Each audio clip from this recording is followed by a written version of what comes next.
Alrighty.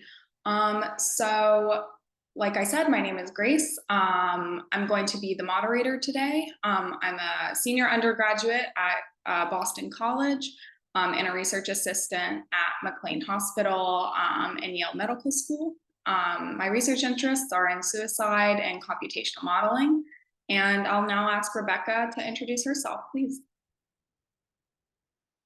Hi everyone, I'm also co-chair. My name is Rebecca. I just graduated from San Diego State. That's why I'm on the floor. I'm in the process of moving, and I'm going to George Mason University for clinical psych PhD and mostly in the English field.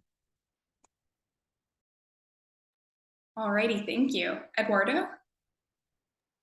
Hello, everyone. My name is Eduardo. I actually also graduated from San Diego State this past May, and I will be an incoming first-year PhD student in clinical psych at the SDSU UCSC Joint Doctoral Program. And my research interests are examining psychosocial and social determinants of physical and mental health among Latino and LGBTQ populations, specifically in cardiovascular disease, depression, and HIV. Thank you. Mahogany? Good morning, everyone. My name is Mahogany Monet. I'm a rising fourth-year doctoral student in clinical psychology at IUPUI, Indiana University, Purdue University, Indianapolis. It's a mouthful. And I research risk and resilience factors for Black folks in the United States experiencing psychosis. All righty, and Yuri Grace. Hi, everyone. It's also good to see the other panelists. Yuri Grace, you might also see YG floating around there, but I'm an incoming clinical psychology PhD student at Harvard under the tutelage of Professors Matthew Knock and Kate McLaughlin. My research for the foreseeable future, we'll see how grad school actually changes that. I'd love to hear Mahogany's 2 cents on how that has fluctuated over the 4 years that you've been in the program. But as of now, I'm focusing on social and affective factors that influence stress susceptibility and confer risk for mental health. Specifically, I'm interested in internalizing symptoms and suicidality among adolescents and young adults. So excited for what this year has to bring. And thank you again for hosting this panel. Yes, I just want to thank all of you again for being here. We're really grateful, and we know that the student community is really going to benefit from your insights. So we appreciate you giving of your time because we know that everyone's incredibly busy. So Rebecca, would you like to begin your presentation, please?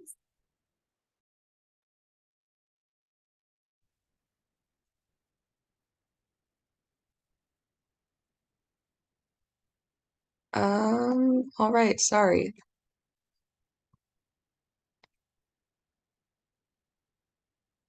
Let me try this again.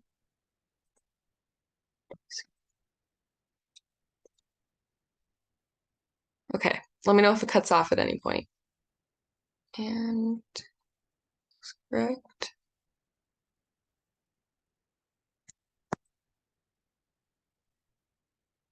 Okay, so first off, I just want to say I don't know everything, of course, and this has a bit of input from everyone on the panel, but we're not going to have all the answers. So these are just some tips on generally what the NSF is, and then also what are some tips with clinical psych specifically.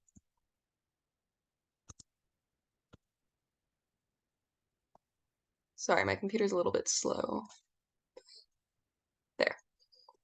So goal of why should you have the National Science Foundation, GRFP, basically? It's really helped me when it comes to choosing a place because it allows you to have some leverage with your own funding. You don't have to rely on someone else's funding or PI having funding.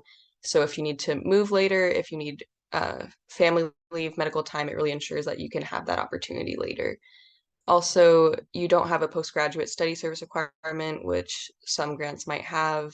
There's also a cost of education allowance. So they're giving that money from your grant to the institution.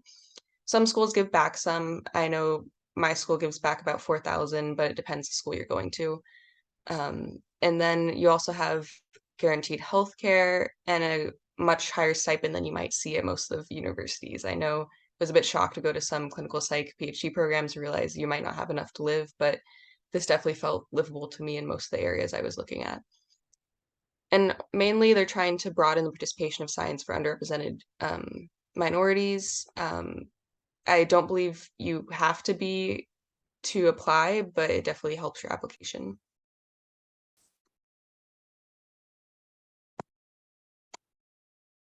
And a thing to consider is that you're preparing an application, not necessarily a proposal. So it's about you as a person. So while you are saying this is some research that I might like to do, they're not binding you to that research application.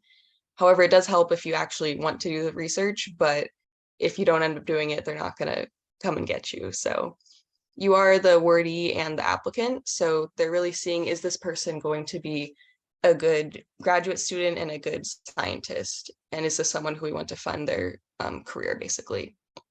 So I just saw that the deadline for psychology is October 17th. It's a Tuesday. Pretty sure they use Eastern time, but I would recommend not doing day of because it is very late and it takes a while for it to download and everything.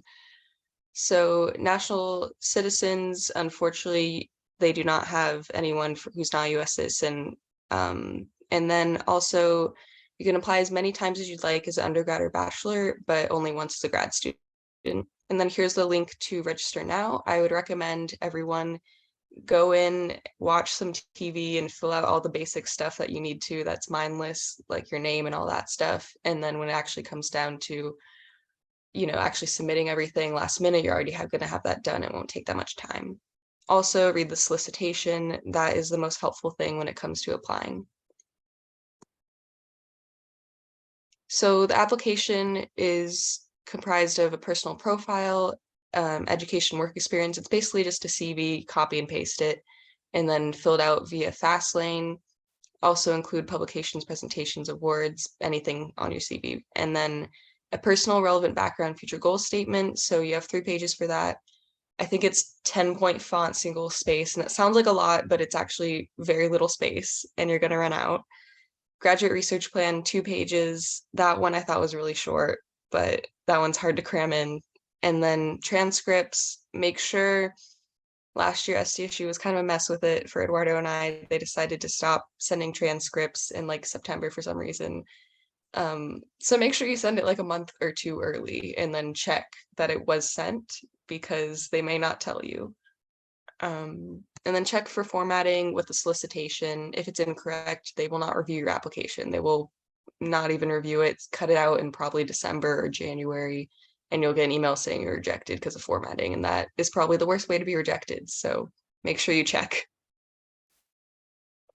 So the issue with clinical psych PhDs and the NSF is they will fund clinical psych PhD students as of 2012, but they will not fund clinical psych research. So you basically have to find a way to make sure that your research statement is not in any way clinical, or else you will also be rejected in December for just not even reviewed. It's too clinical.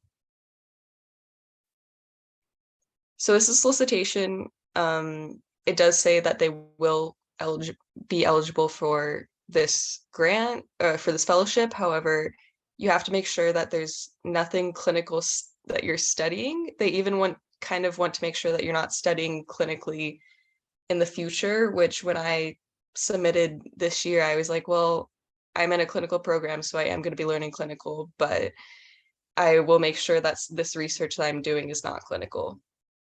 So basically just are there broader impacts is what you're kind of trying to see. Is it innately clinical, or can you find a way to make it, okay, I'm doing this research, but it's not going to be just for a clinical population.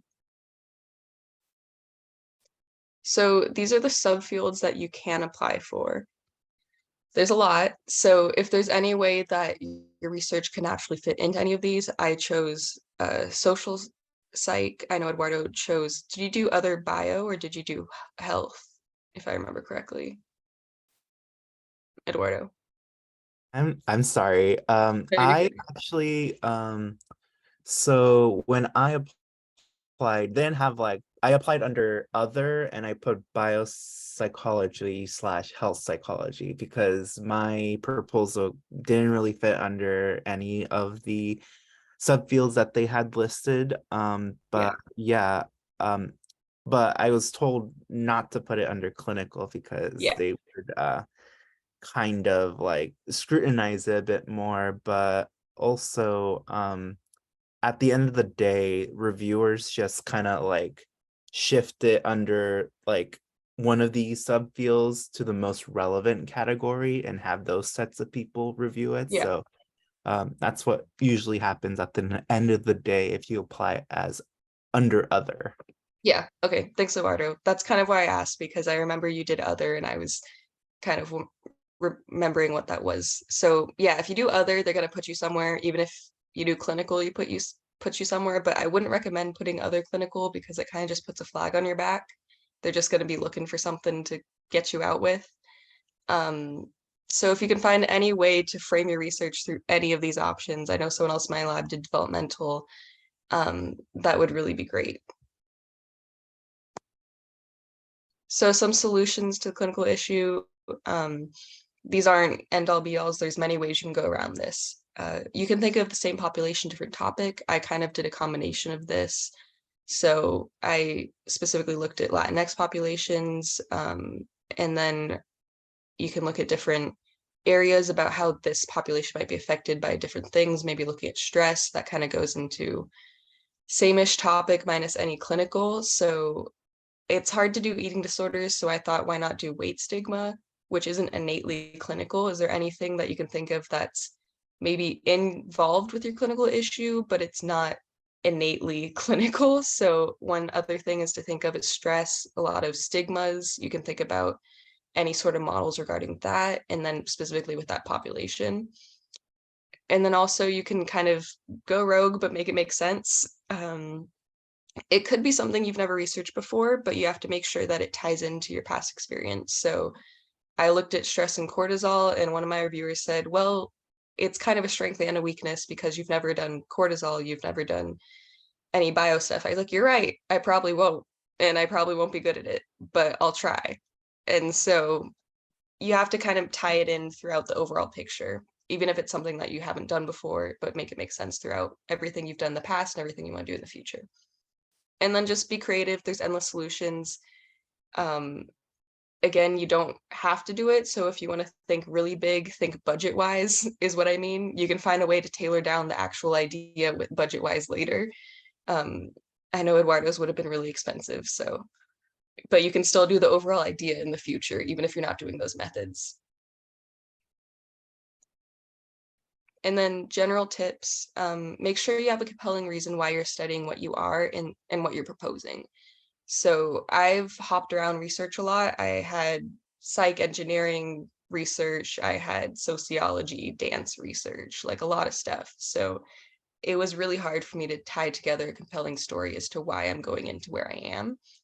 But you have to think personally and ways that you can just tie everything together and make it make sense.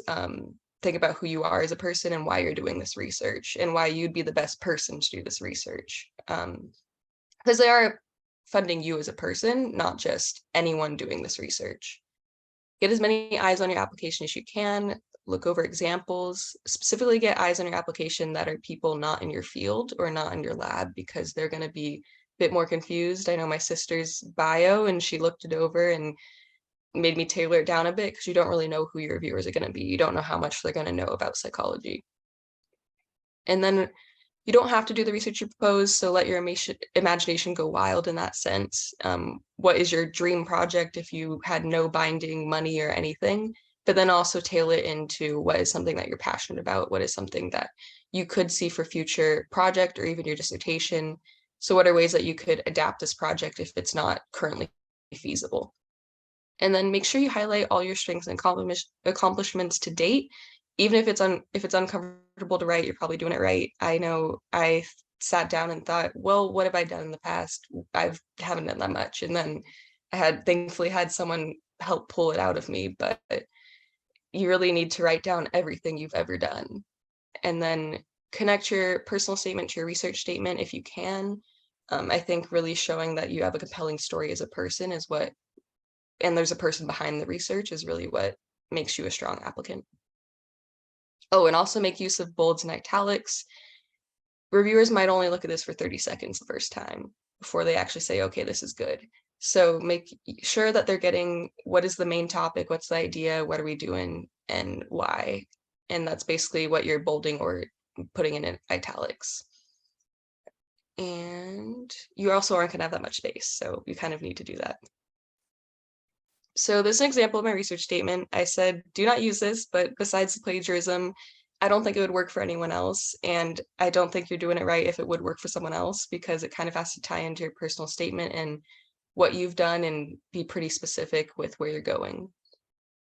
So as you can see, I bolded, highlighted things, and I believe we're going to share this. So I kind of just have this as an idea for formatting and what this should kind of look like. And it kind of helped me to see other examples to see what I'm aiming for.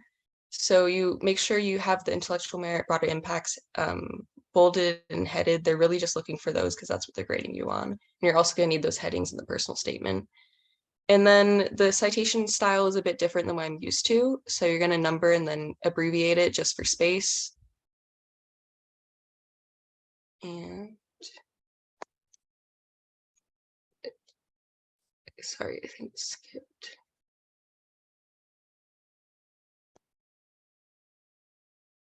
So space will be your biggest obstacle. And then, sorry, it's supposed to say this is not the personal statement tips. This is the research statement tips. So you'll need intellectual merit, broader impacts. That's basically in the solicitation. You can read what those mean, but that's what they're looking for, and that's what they're grading you on. So you can also add a small visual graphic to help understand and cut out wordy explanations. It can be like an inch by an inch. I know a lot of people have done that to basically show some of their models. I couldn't figure out how to do that graphically, but I know some people have beautiful examples of that. And then it's pretty much as straightforward as possible. So if your reviewer has any questions, they're going to throw it out. If they don't think it's feasible, if they can find any flaw in the methodology that's pretty broad, that they're going to probably throw it out. So you really need to be as straightforward as possible. What is the point? Why are you doing this? And why is it important? And your judge will not know subfield jargon, or clinical researchers know really, so have someone else from a field read it. And then balance thoroughly explaining and making sure that there's no flaws that they can find, but also not having a long wordy research statement. And then think of any critique someone could have on the feasibility of this and explain it before they can ask. So some people ask, if you're going from undergrad, they'll ask, okay, where are you going to do this? Who are you doing it with? But you can't say that because you don't know where you're going yet. So you can say, I would like to do it with someone like this person, someone doing the research like this person, which is kind of cutting you out from any liability, because then they're going to assume, I know someone who said, I'm going to do it with this person, but then they had a letter of rec from that person. So it was kind of assumed that they would get in with them. But otherwise, you kind of need to be very vague, but also say, I do know what I'm doing and I know where I'm going. So another thing is they ask about how you're getting your sample size. So I know if you have minority population and you're somewhere rural and you can't really get that, they're going to say, okay, how are you getting these people? And you have to be able to explain that before they can ask, because those are kind of some reasons that people might be cut from this part. And then the personal statement tips, basically just tell a compelling story. You're also going to need the intellectual broader impact, but really, above and below that, just put, okay, what is your past experience and how has this led you to where you are now and your future goals, and kind of make your past sound intentional. Everything has been leading to this, basically. And if you've been applying to grad school after this, you can use this for your applications. I know it really helped my personal statements. And if you've already applied, use your grad school personal statement for ideas, especially because you can already have a bit about who you are, why you're doing this. And then also, if there's any critiques someone might have, such as low grades, you can explain that and show improvement before someone can tell you otherwise. And then basically just start by writing everything you've ever done, and then cut from there. This will help if it's hard for you to write about yourself. And yeah, now we're going to go to the Q&A. Thanks for listening. Amazing. Thank you so much, Rebecca. That was really helpful. Yeah, so we have a few predetermined questions. So I'm going to pose these to the panelists, and I'll ask that panelists, as you have a response, please feel free to just jump in. We'd like this to be like a conversation. And once we move through those questions, we're going to open it up for a broader Q&A. So to begin, some questions that I've seen other students ask is, how personal should the personal statement be for this particular fellowship? Because, you know, we know that when you're applying to graduate school, it's not really supposed to be a personal statement. It's supposed to be a research statement oftentimes. So do y'all find that that is the same in this case, or do you think it's different? Can I jump in? Yeah. I think it's pretty much the same thing. You have to walk a fine line between, I guess, oversharing and just sharing. Like for instance, all my introduction when I wrote my NSF just kind of consisted of maybe less than half a page of like the 3 pages that I needed to write. And everything that I kind of wrote about, I guess the most important thing was just like my passion of research, like why I became interested in research, and it was due to my background. And you kind of like sprinkle a little bit of like what you've gone through throughout the application, but it just can't be like too personal, I guess.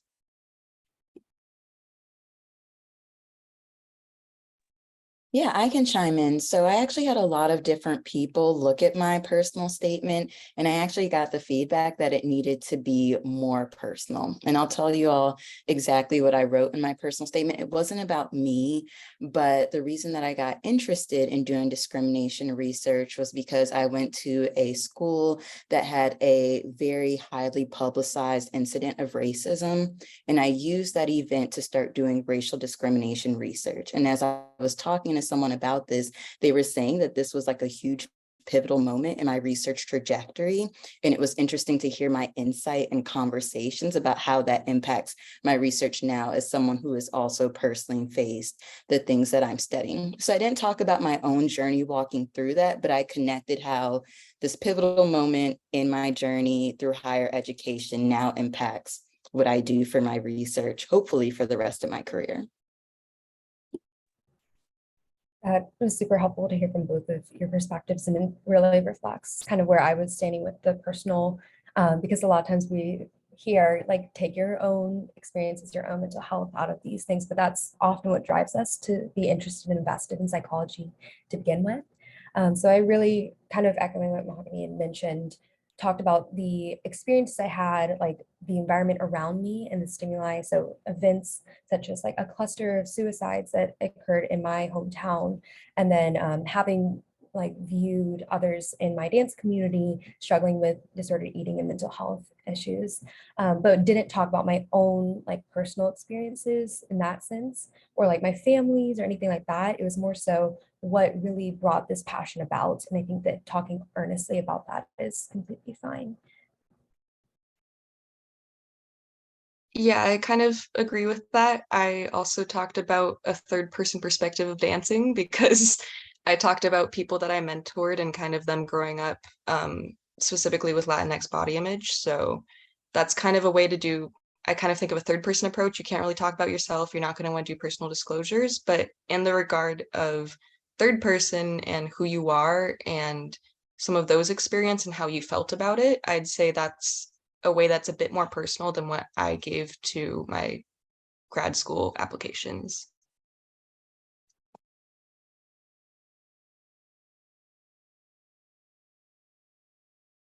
Thank you all so much. That was really helpful. Okay, so our next question is, what do you think made your proposal stand out?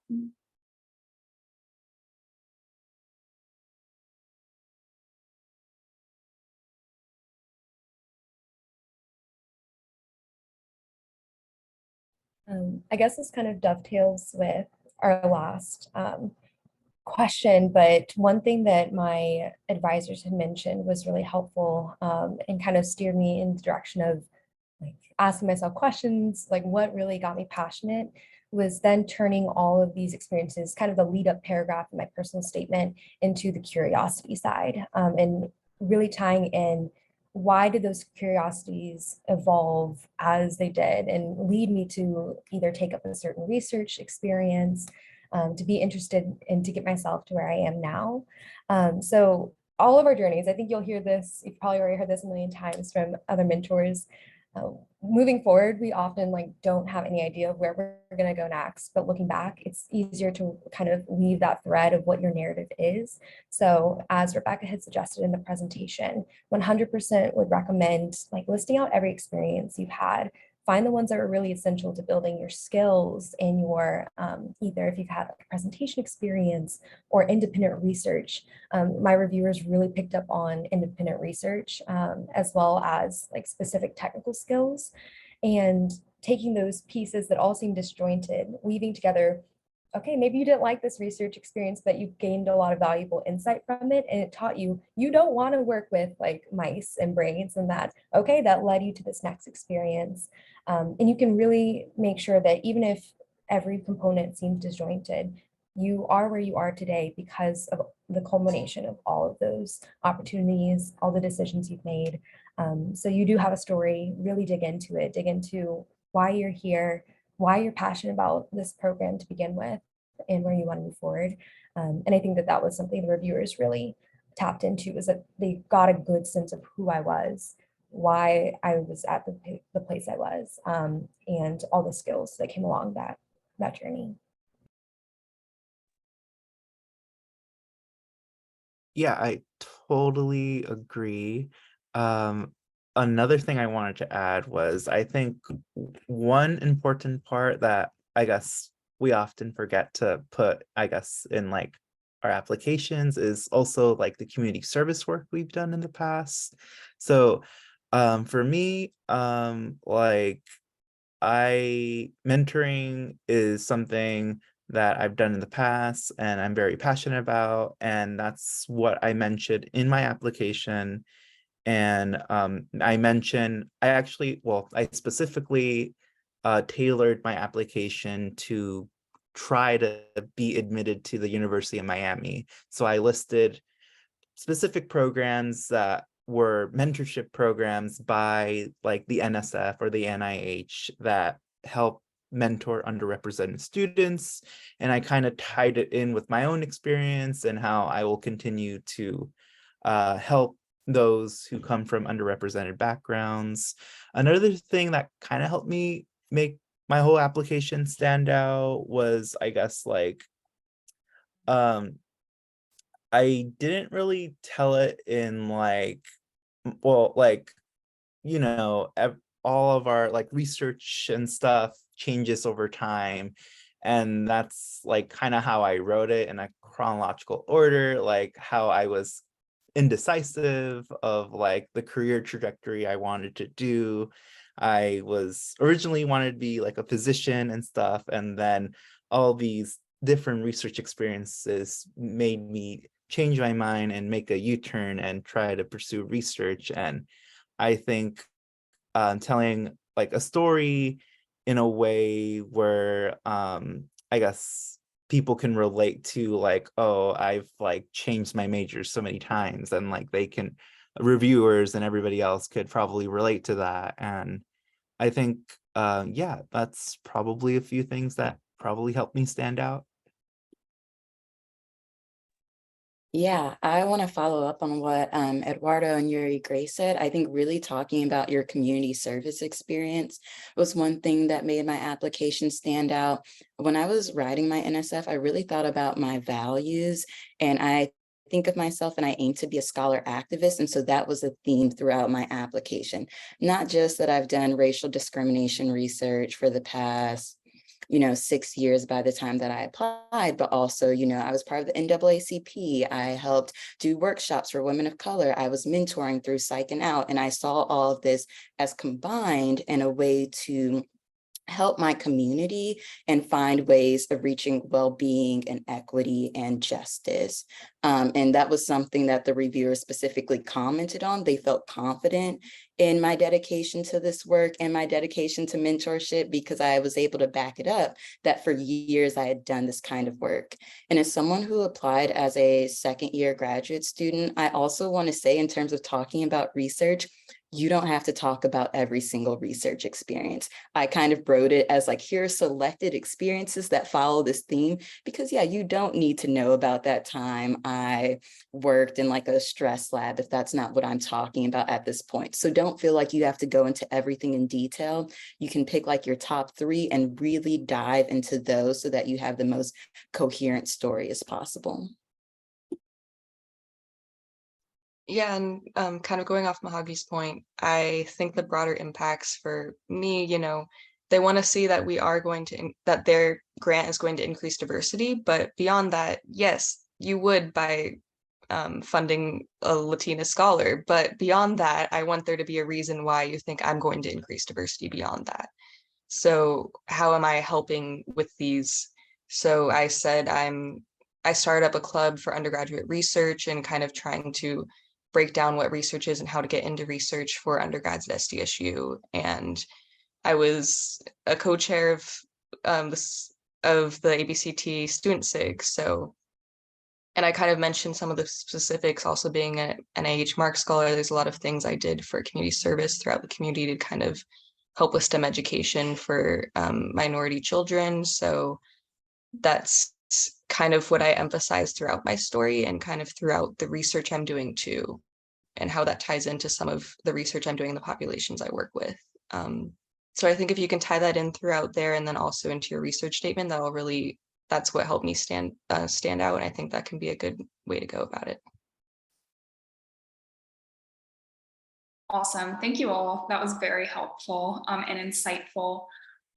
So our next question also ties into a question in the chat. So I'm just going to read the question that's in the chat. And the question is, can anyone share about how to write about past clinical research experiences? I know I can't research clinical outcomes, but most of my work in undergrad had this focus. So I'm not sure how to make this shift seem logical. So could y'all, speak about how to, convey non-clinical research interest if that's all you've ever done? I can hop in here real quick since I've been like furiously typing in the chat as well. But I think one big question people have is, why is the NSF tailored this way? Like, why is GRFP not as conducive to clinical students? And it's mainly at its root because the NSF wants to separate itself from NIMH, wants to look like and understand the research it funds is a separate entity from the National Institute of Mental Health.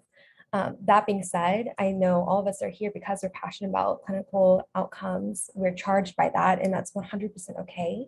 I'm even looking back at my statement, reviewing it yesterday and today, I was like, wow, I talked about like psychopathology and mental health quite a bit, but at the root of the personal statement and the research proposal was always a scientific question and curiosity as to why are these mechanisms underlying psychopathology correlated with one another. So you might, if you're interested in neuroscience, say, you might take it that route and say, I'm interested in like cognitive delay or interested in monetary incentives, and look at like a neural pathway that underlies something bigger, such as why we might see trauma exposed groups versus non-trauma exposed groups to react differently under certain types of stress. So thinking about like mechanistically, are there any cognitive, like social or affective processes or biological that we can kind of tie our big questions about well-being and mental health to this scientific, like more experimental or like fine-grained observational level. So that's what I really did. I was interested at, like I mentioned at the beginning, and stress exposure in adolescence and depression, anxiety, and suicide. But my question that I actually ended up asking was more tailored to whether like certain recruitment of emotion regulation strategies changed depending on whether or not a stressor was controllable or uncontrollable. So you can kind of see how, you can parse the questions you're really excited to answer into this scientific lens. But echoing Rebecca at the beginning, this is just a proposal. You don't actually have to do this. Don't feel disingenuous to who you are and what you're excited for, but really hone into the research side of the experiences you've had, or from what you've gleaned from your clinical experiences, why you're now interested in research to be a PhD student rather than like a master's of social work alone. What is it about research that makes you super excited to continue and understand why the world is and people are the way that we are?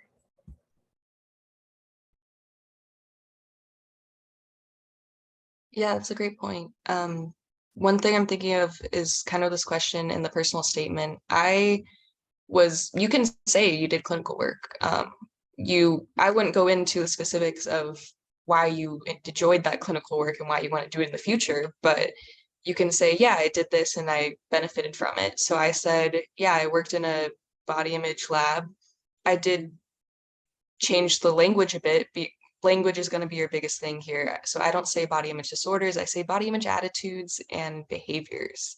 So how can you say things without saying disorder? And then also I did say, yeah, I did this project. I have this publication. It is on kids with eating disorders. So feel free to say that, what your past projects are.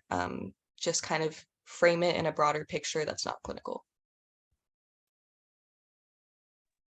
And I think with the language component, really getting to the nitty gritty of the past work that you've done. So I would talk about like past publications or poster presentations, and I would say, I did a mediated moderation. This is the hypotheses that we were testing. Here's how I plan on using these results in the future. Even when I was doing clinical work with folks with schizophrenia, I talked about what I learned from doing assessments and how I wanted to apply that to research. So I was noticing issues in how we conceptualize certain symptoms, or I learned that I really wanted to do ambulatory assessment because there were issues with recall. And so really kind of going from thinking broad to getting really specific. And so they can see, even if you weren't in a research setting, how did this motivate you to want to do more research?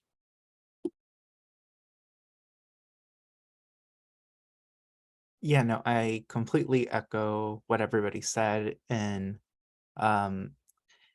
here, for me, I am in like a very unique, I guess, perspective in a way, because my second major is microbiology, and I kind of intertwined the two of like psych and biology in my research proposal, and kind of talk, even though I've never done a wet lab in my life, I kind of just explain what I learned in my classes, specifically my genetics classes, and how I was learning about telomere length during the time in that class. And I kind of tied it into like learning about stress, minority stress in my lab.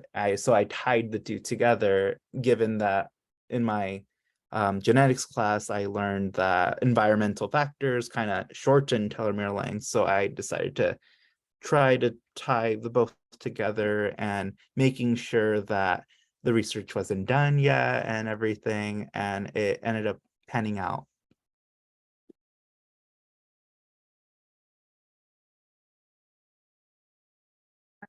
Thank you very much.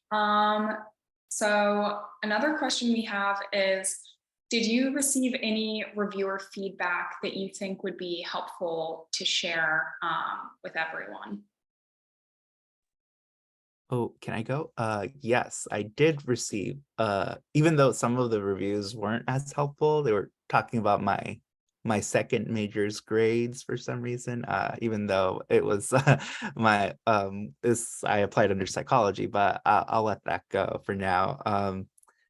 I guess the best advice that I did get was they wanted to, I guess, know, like, I didn't go into depth as much about controlling for certain covariates in my research proposal, because I only had 2 pages to write my entire research proposal. So they wish that I would have gone in more into depth into certain parts of my proposal, but at the end of the day, you have to, I guess, somewhat make sacrifices of like what is the most important thing that you're trying to convey, and that's pretty much just like the basics of like, stating your hypothesis, what theoretical model you're going to use, your methods, and like the implications at the end of the day. So yeah, sometimes I regret not going into depth, but I guess it wasn't too bad of an issue where they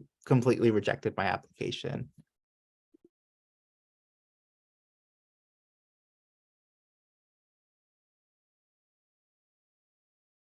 I'll go ahead. So some of the reviewers, they really liked my letters of rec, so make sure that those are strong. And they kind of mentioned how my letters of rec basically said the same thing that I did. So make sure that you give them all your materials and that they know everything that you're writing about. And then also they did mention grades that were good. So that is one thing, but also if you don't, you can talk about it, and that's not something that has to hinder you. They also mentioned a lot of research experience I had as an undergrad. So making sure that if you're an undergrad, that you're highlighting everything that you have done, because you might not have as much as someone who's a grad student applicant, but you still can kind of play up what you've done. And then also they like that I had a broad interest. So I didn't only tell them everything I've done psych-wise. I told them everything I've done in other disciplines, other majors that I've done, and all of it basically. Yeah, definitely driving home the recommendations and making sure that you have people that usually a recommender should tell you whether or not they will give you, a strong support. You can kind of get a sense when you ask, but you can also use those recommenders for your PhD applications as well. Something specific, I had mentioned some components that they really tied in, which are similar to the methodologies that Gordon mentioned, like power analyses, really having clear aims and hypotheses and an analytic plan. And that's something that all my reviewers kind of dove into. We're like, oh, they understand the feasibility of this in that sense, or have thought about the like technical aspects behind the research proposal. Expressing like both the passion and the deep knowledge, which can either come from your academic experiences or is Mahogany, and we all have been really talking about like mentorship as well. You can talk about those other experiences. They want to see your investment and that personal side. But I know some things that they do care about that might seem a little superficial can be different accomplishments or presentations, but don't shy away from really bragging on yourself during this. It's a time where you can kind of like show, don't tell. So demonstrate what you know without saying, I'm going to be the best researcher out there. You just show them and they get that sense of who you are. But they're really, at the end of the day, looking for someone who is ready for a PhD program. They're ready with a certain set of skills, but they're eager to go into a PhD.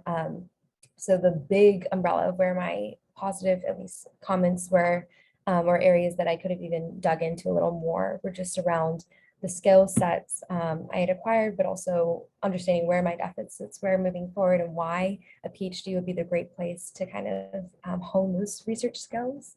And they want to know that you can serve as an independent researcher leading this forward, and just demonstrating that whether you've done it before or not, that if you can demonstrate you're capable and ready for this, then that's what they're really looking for, is just someone who will be successful in a PhD program.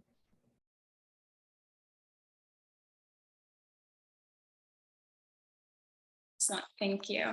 Okay, so we do have one more predetermined question, but I'm going to save that for the very end as a concluding statement. So right now, I'd like to go ahead and invite our audience members to ask questions. You can either put your questions in the chat, or please feel free to raise your hand and we'll call on people.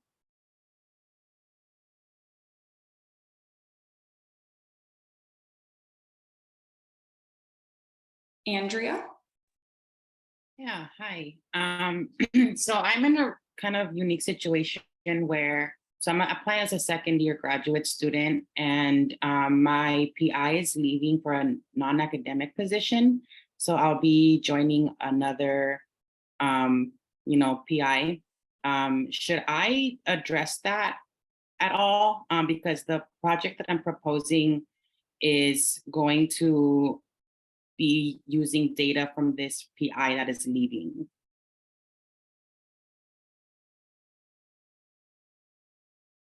I don't know if that makes sense or not.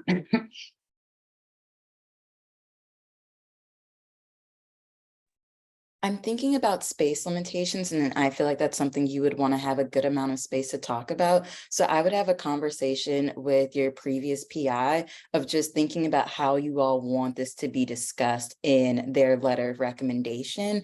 And then you can briefly say like, hey, I'm actually working with these two PIs, so I'll have double the mentorship, double the resources, and really play it up as a strength. And in more detail, your advisor can talk about it in their letter, because they don't have a page limit like we do. So they can explain it in full detail and really reassure the reviewers.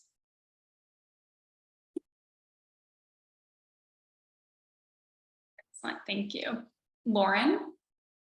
Hi, everyone. I have a quick question about if anyone inserted a model or a graphic into their research plan. And if you did, do you feel like it helped to strengthen your application? Do you know anyone else who might have added it? And any tips if that's something that we want to add to our research plan? I can go. Yes, I did add a model to my research proposal. It was actually very it talked about my proposal looked at minority stress and telomere length. So I went into explaining the different, mechanisms of how it leads to shorter telomere length, and it became a little bit complicated when explaining it in my research proposal, but I had a flow graph that kind of detailed like the different steps and the different ways that it ends up leading to that outcome. And I had to make it very, very tiny. And I had to make it where the text would wrap around my figure and everything. But yeah, no, I think it was a plus because reviewers have probably less than an hour, like anywhere from 30 to an hour to review your proposal. And sometimes they don't want to go back and read what you wrote, and they're just doing it as they go. And I think if you can add one, that's great. You don't really need to have one, but it's just my opinion. Thank you.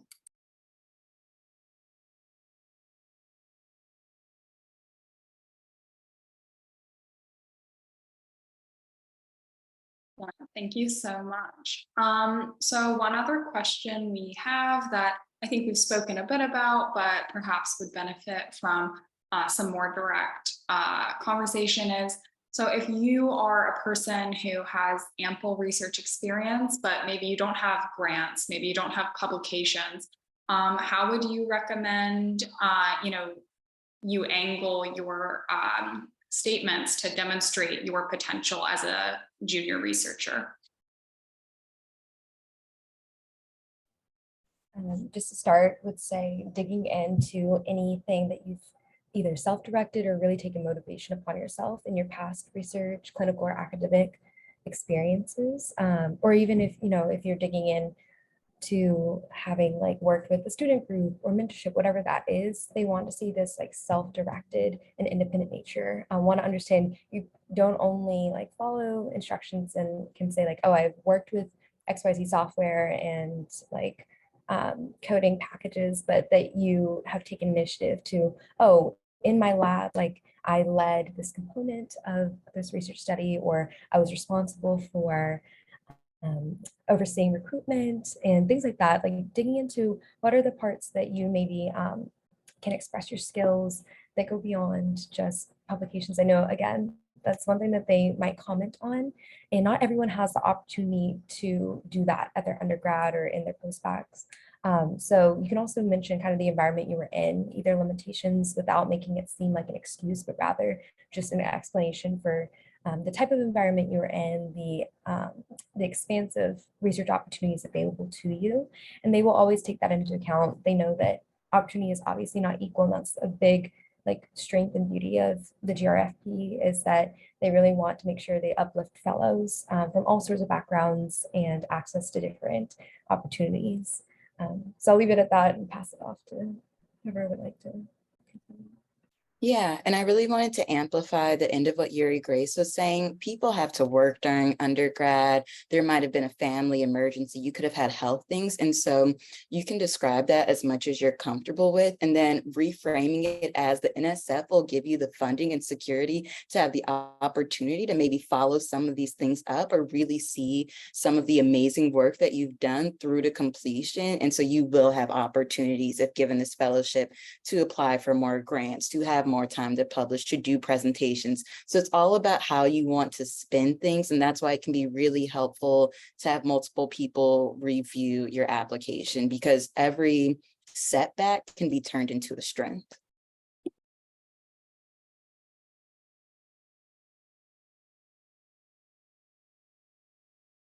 Excellent. Thank you all so much. So I'm mindful of our time. We have 4 minutes left. So I'm going to go ahead and ask our final question, which is, if you could leave the audience with one piece of advice for applying for this fellowship, what would it be?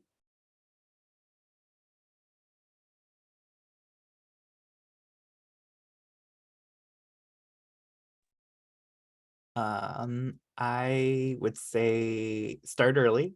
That's one. I think you have starting now, it's like you have August, September, October. Yeah, no, this is around the time when I started just fleshing out my proposal, and also try to do a compelling story about your background and how everything's interconnected with your research if you're able to. Yeah, that's the advice I will give. Yeah, start like now if you can. I know that's daunting, but it helps a lot. And then try to have a draft by mid-September so that you can send it to anyone who you want to review, all of your letter writers, and then start tailoring it month out.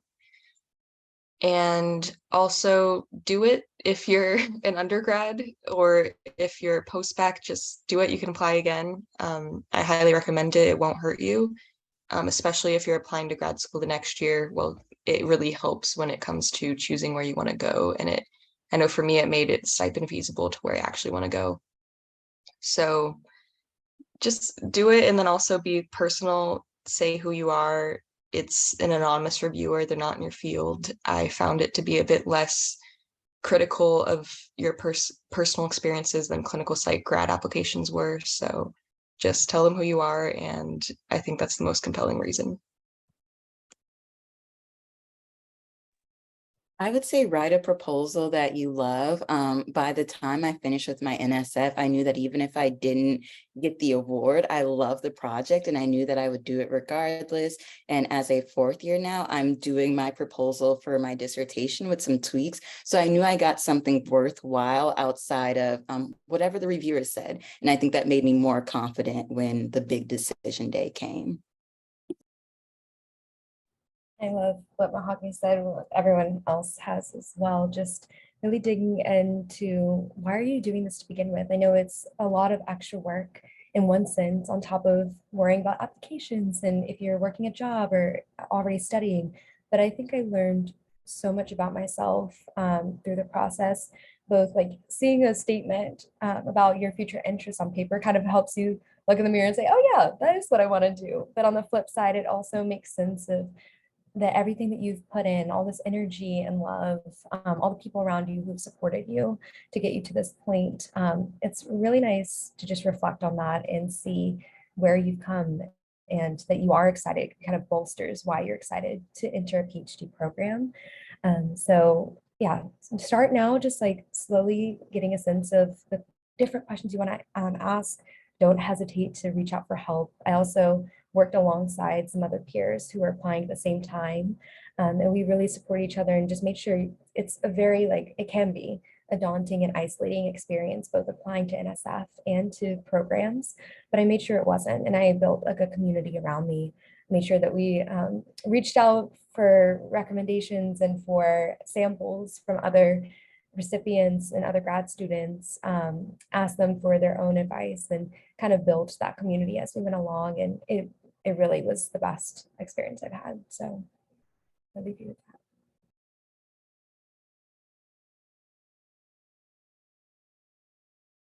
Alrighty, well, our time has come to a close.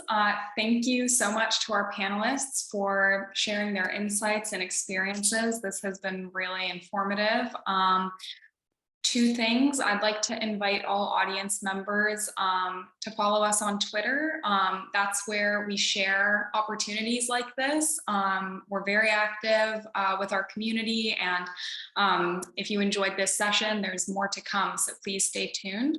Additionally, I'd like to let everyone know that we are still accepting abstracts for the poster exposition at this year's ABCT convention in Seattle.